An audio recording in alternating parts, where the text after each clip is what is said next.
Three. Okay, welcome to Voice of San Diego at Home. My name is Scott Lewis. I'm the CEO and editor-in-chief at Voice of San Diego. You know, some of these shows, I have a lot to say.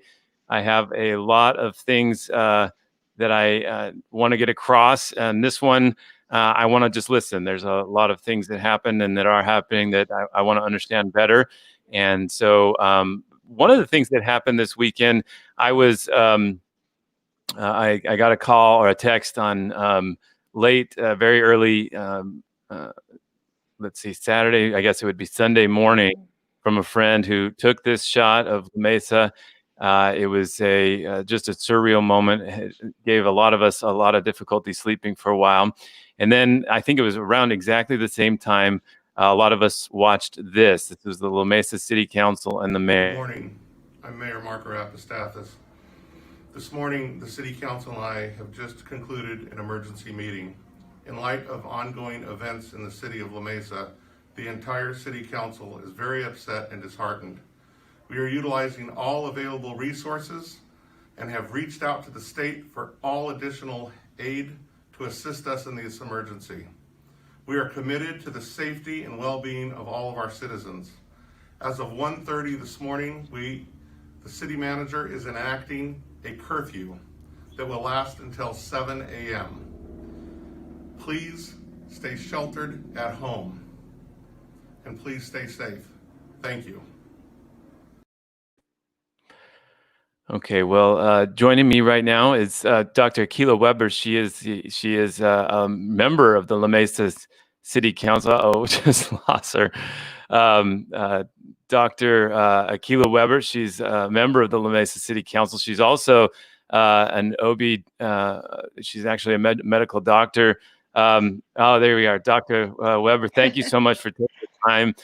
I know you are at the clinic right now. You have patients that you need to see. You have quite a life these days. I want to, before we talk about that surreal meeting it must have been on Saturday and Sunday morning, talk to me about last week, what happened, what your reaction was when you saw the George Floyd video from Minneapolis, and then we'll start going from there. Thank you so much for having me, Scott, and squeezing me into this time frame.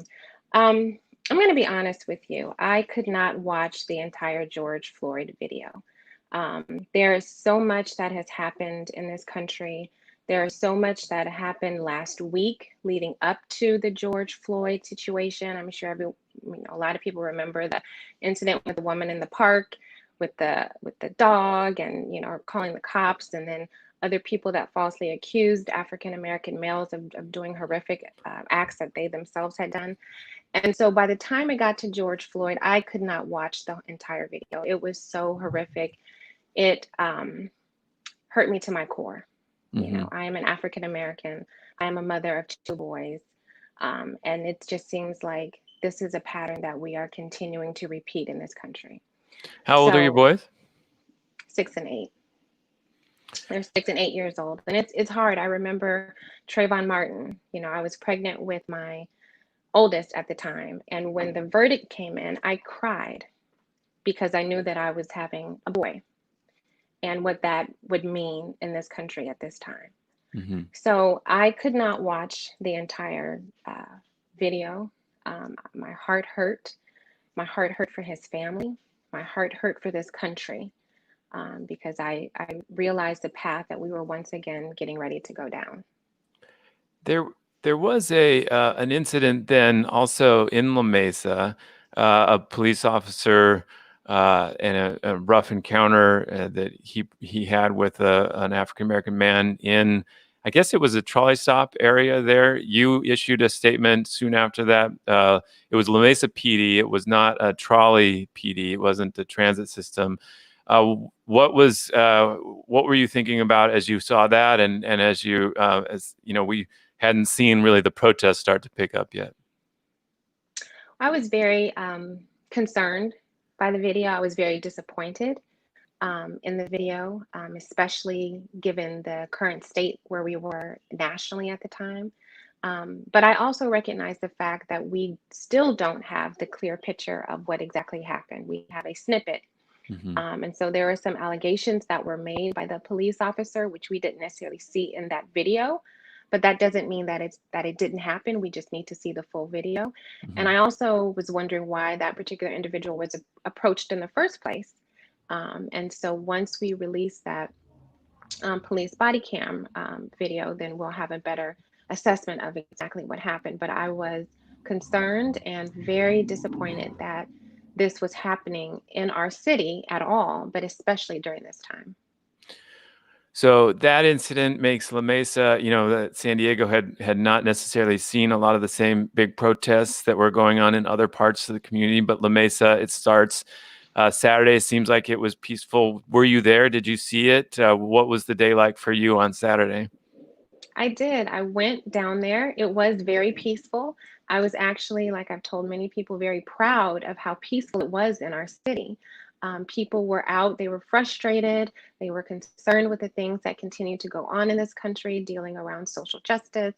Um, and I was very happy to see that they were voicing their concerns in a very peaceful manner. Even when, they went on the freeway, no one was really getting it wasn't violent, right? There wasn't any destruction of property at that point. And so I felt like people were coming out. We heard them. And, we know that as a city, as a state, as a country, we need to do better in certain areas. And so we definitely heard them. And so at that point, I was proud. So a lot of people were there, and it was peaceful. Hmm. What's your understanding of what happened then as the night progressed?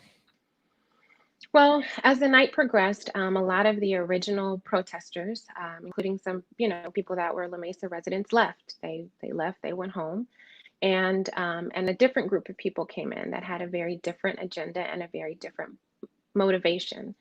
Um, I always say, well, how do you even burn up a car? You have to come there with the intent and the equipment to do something like that. And so, people in La Mesa were very proud of our city. We love our city. We support our city. We support the businesses in our city. We recognize the fact that if we burn down a bank in our city, that means that it's going to be more difficult for us because now we're going to have to go out of our city to potentially get the services that we need, the groceries that we need, the sports equipment, the hair stuff. So we support our businesses, but it was a group of people that were not from La Mesa, and had a very different agenda. Hmm. If you have questions, Dr. Weber may have a few minutes to answer some of them, so put them here. I'll make sure to filter them well. So then how does the mechanics even work for the city council to then be convened to have an emergency meeting like that? That must have been just surreal. Were you aware that things had gotten a little bit gnarly in the streets? I like that word, gnarly. Um, So I was, because I was watching it. And, there were people that were out there that were streaming live on Facebook. And I saw all of the devastation and the destruction, and the news cameras as well were live streaming it. And I was on the phone constantly with our city manager, with our mayor. I even reached out to our assembly person, who I happen to have a direct line to say, hey, what's going on here? Do we need to start calling in the National Guard? What is it that we need to do? And so, very quickly, we started to reassess the situation. Our chief of police reached out to the county, because I don't know if a lot of people realize this, but La Mesa is a small city, and we do have a fairly small police department, in comparison to other larger cities. So we only have a total of 66 police officers, two of which are not available at this time. Hmm. Um, and so, when you're dealing with that kind of gathering, and of course, not all 64 were working at the time, then we definitely need more resources. So the first step was to reach out to the county. They sent us what they felt they could. That gave us a total of around 250 officers. But then we really realized that we needed more. So we reached out to the state, and we requested for the presence of the National Guard. And unfortunately, that was denied because they had already been deployed to Los Angeles. Fascinating. So, yeah, so there are some small cities in the county of San Diego that use the sheriff for Hmm. their police force. La Mesa is one of the few that has its own police force. And what you're saying is Right. there's only a few dozen of them, and that you wanted some more. So county sheriffs came in. Um, so so then you guys meet, and it becomes clear you need to declare an actual curfew. People need to get off the streets. Exactly. Once we got denied by the state for the National Guard, we said we have to do something. And I spoke with the mayor and I said, we just need to meet. We need to get together and put our heads together and figure out what it is that we're going to do because we can't not do anything. We don't want our entire city to be devastated and ravaged. So we got together and that's when we set the curfew, and the next morning we met. We declared an official state of emergency in La Mesa, declared an emergency in our city, and that gave us the ability to reach out and get more resources, officially put our city manager in charge of dealing with these things, and also implementing another curfew that went into effect last night, much earlier than it did the night before. What you went and saw, I think the next morning, everything at the downtown and at the shopping center. What was the extent of the damage, so people can get a feel for how it was impacted, and then what people rallied to do that day? It was definitely devastating. Businesses with windows broken out. Um, People had come in and looted and removed things. I know in City Hall, they did set a small fire in City Hall. They removed a lot of the computer equipment there as well. And so, I think people were just really glad. There was glass, of course, everywhere. And that morning when I went down to our village area, I was extremely overwhelmed with gratitude, with the number of residents that were already out. And I was down there around 8 o'clock, and people were already there with their buckets and their brooms and their gloves. And we were just taking the glass down, removing it in these large trash cans, cleaning up. I mean, everyone was just there to help. It was beautiful, but it also just goes to show that like I said, we care about our city, we care about our businesses, we work together. We're a very small community, but we're a very strong community. Was the police department properly ready for this, do you think? What lessons are you going to take away from what happened, both the lead up to what happened and then the actual mayhem that night?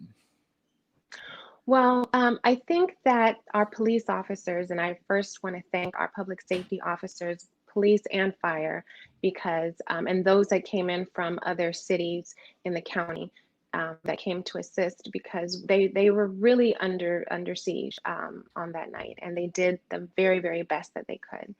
Um, I think in the future, we definitely need to be prepared of possibilities like this. One of the unfortunate things that we didn't have any kind of warning, because this had not happened in San Diego yet, right? So we couldn't say, oh, last night, this is what they did over in this city, so we need to prepare better because they were in San Diego yesterday or Santee the night before. We unfortunately were the first. So we didn't have that kind of foresight. But I think in the future, if we hear that there is a large protest or march, um, we need to make sure that we have already alerted the county and already alerted the state that we may need additional resources, and also, have a better game plan for the businesses to say, this is what's happening. So maybe you all may want to prepare by where they're boarding up, because a lot of people were boarding up yesterday just in case something happened last night, or having, a few more people around your business just to make sure that it remains calm. We can definitely do that in the future when we know that we're going to be getting potentially a large protest. Do you have a couple minutes to take some of these questions? Sure. Okay. Well, this one comes from Sean. Says, how are businesses viewing the situation moving forward? Will they continue boarding up at night? What's the sense you got from business owners in the area? Is it still pretty skittish, or is everybody ready to rally? It's really hard within the business community, and I definitely, feel their pain. They've been through a lot these last few months. I mean, we have COVID, which really shut a lot of them down and has really, really hurt them economically. And now at the time when the state is finally loosing some of the restrictions and they're starting to open up and have customers come, then this happens. And so, they're concerned. They're concerned. Actually, on my way to clinic, I got a call from Mary England, who's in charge of the La Mesa Chamber of Commerce, because she's been getting a lot of calls today from her um, uh, members, and they want MTS to stop the trolley service again tonight. So, a lot of them don't feel comfortable at this point just going back to business as usual because there are still things that are happening within the San Diego County as far as protesting. That's an interesting point. So do you think that's going to happen? They'll shut off trolley to La Mesa? So we did last night, and I reached out to the CEO and the chair of MTS to make sure that they knew that we wanted the trolley service to be stopped at around 7 when our curfew went into place. But one of the things, in order for the trolleys to stop, is that we actually have to officially mandate a curfew. And so we have not done that yet. If we do that, then I'm definitely going to be reaching back out to MTS to see if the trolley service will stop again. Let's talk about policing really quickly. You mentioned the connection you have at the state assembly. That happens to be your mother, Dr. Shirley Weber, somebody I've interacted with a lot. She's been on the front ends of a lot of reform legislation, including one that says, police cannot use deadly force without it being necessary, which was a standard that wasn't in place before. We have a question that came in from Mark that says, does La Mesa PD have a policy for body camera footage and releasing it? Do you happen to know the answer and the approach with body cam footage in La Mesa right now? That's a great question. I do not believe that we have a policy in place because when Wednesday occurred, and one of my first things to the chief and our city manager was, we need to just release the body cam. People have been trying to figure out how to do that. So it will be done, but La Mesa was later in the stages of actually wearing body cameras for everybody, and so we don't actually have a policy in place yet. Okay, I guess I would leave you or leave everybody with this question, and I hope you'd answer is you have these young boys, as you said, and as they grow up, what do you need to see happen to policing in America for you to feel more comfortable about them starting an independent life where you can't always protect them? What do you need to see? Is it tactics, or is it a much more dramatic reform, or some sort of elimination, or some sort of giant reform that needs to take place to make you feel more comfortable about your boys' lives going forward? Well, I think that it is, there needs to be reform on many different levels. Okay, there needs to be more scrutiny on who is actually hired. One of the things when you look at the George Floyd situation, you find out that this officer had issues in other places before, right? And we oftentimes see that when there is one or two, what we call bad apples, that when you start to look in their past, they've had this kind of repetitive behavior, potentially in other departments in other cities. And so I think that there needs to be a difference in hiring. You also need to make sure that your police force is diverse. And so, that's something that even in La Mesa, we need to look at to say, okay, how are we being represented? Do we have a good representation of different ethnic backgrounds and gender backgrounds when we're talking about who actually comprises our force? How often are you reviewing your policies and procedures? Are you keeping those up to date? I've talked to our chief about that in the past with a couple of things that were a little bit outdated. And then the other thing is, what is the relationship with the community? I do believe that many police forces need a community police oversight commission. And that was one of the things that I ran on, and one of the things that we've been working on finally in La Mesa, so that you have that sense of transparency, you have that community involvement, and you have that other layer of oversight when you do have complaints and issues. And then finally, when something does happen, what policies and procedures do you have in place so that they don't happen again? Are there repercussions? so that people know these are not acceptable actions. The vast majority of police are there because they love that community, they love their job, they're there to protect and serve. But unfortunately, when you have these isolated events, it taints that whole department. It puts more work on the officers that are there. It taints the whole city. And so people need to realize that those kind of behaviors will not be tolerated. And if they happen, that there are consequences.